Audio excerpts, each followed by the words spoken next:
Sabi ni Bini. At dito na naman ako. Yung taong parating naghihintay para sa'yo. Alam kong tinapos mo na ang pagsusulat sa libro. At ayaw mo na ring dugtungan ko pa ang mga susunod na kabanata dito. Alam kong hindi nakagaya ng dati ang pagtingin mo.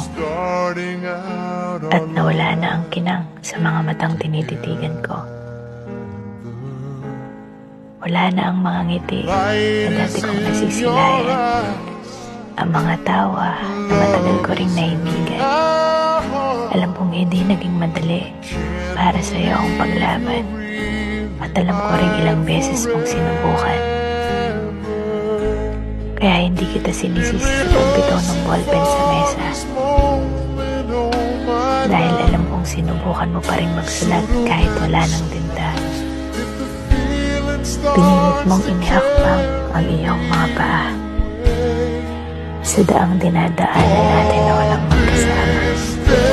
Kasabayan ng paglagas ng mga dahon sa punong ating dinadaanan. Ang masakit na katotohanan wala ka na sa susunod nating tagpuan.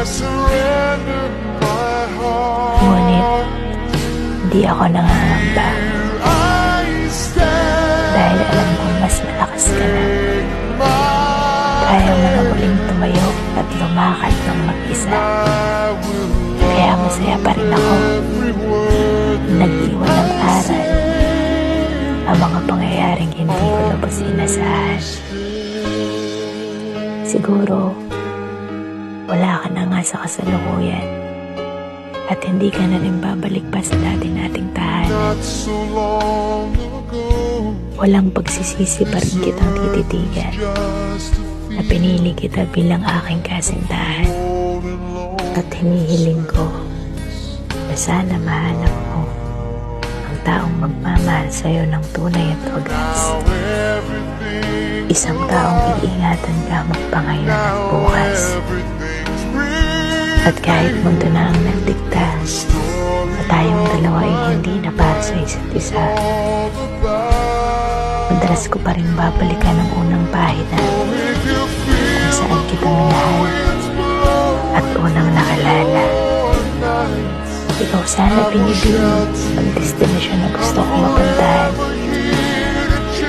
Destinasyong buong taon kong pinagplanuhan. Destinasyong pinangarap ko noon pa man.